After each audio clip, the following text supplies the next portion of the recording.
ఒక ఉన్మాదంలో కూరుకుపోతే ఇట్లాంటి వార్తలు రాయొచ్చాము, లేదంటే ఒక మానసిక రోగం వస్తే ఇట్లాంటి వార్తలు రాయొచ్చాము.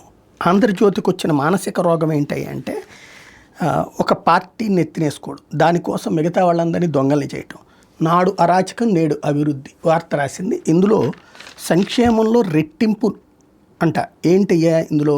నాడంట గత 5 ఏళ్లలో జగన్ ఆర్భాటంగా బట్టను నొక్కి పలు సంక్షేమ పథకాలు అమలు చేసిన కొన్ని హామీల విషయంలో మాట తప్పారట, మరెన్నో హామీలను విస్మరించారంట. ఏంటది?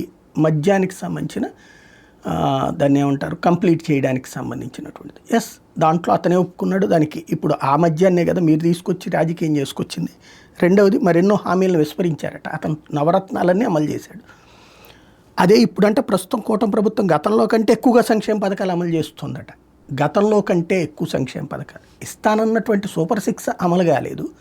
ఆ 1500 రూపాయలు మహిళలకి అవ్వలేదు. నిరుద్యోగ భృతి కాలేదు. గతంలో కంటే ఎక్కువ చేస్తుంది. మరి ఆ లెక్కనైతే కనుక తెలుగుదేశం కంటే ఎక్కువ చేసిందిగా, కూటమి ప్రభుత్వం కంటే కూడా జగన్ ప్రభుత్వం ఎక్కువ చేసింది కదా. కానీ ఇక్కడ తెలివిగా రాసేది ఏంటంటే తెలుగుదేశం అయితే గతంలో కంటే ఎక్కువ సంక్షేమం చేస్తుంది. జగన్ ఏం చెప్పిన వాటిలో 95% అమలు చేసినా సరే అది తక్కువ ఉందట. ఎన్నికల హామీలు దాదాపుగా నెరవేర్చేసిందట. అంటే పబ్లిక్ ఇట్లా మైండ్లో ప్రిపేర్ అవ్వాలన్నమాట. 50 ఏళ్ళకి పెన్షన్ అనేటటువంటిది వచ్చింది. అది ప్రతి మహిళకి 1500 వచ్చిందా? నిరుద్యోగ భృతి వచ్చిందా? అట్లాగే పెన్షన్లు ఎన్ని తీసేస్తున్నారు?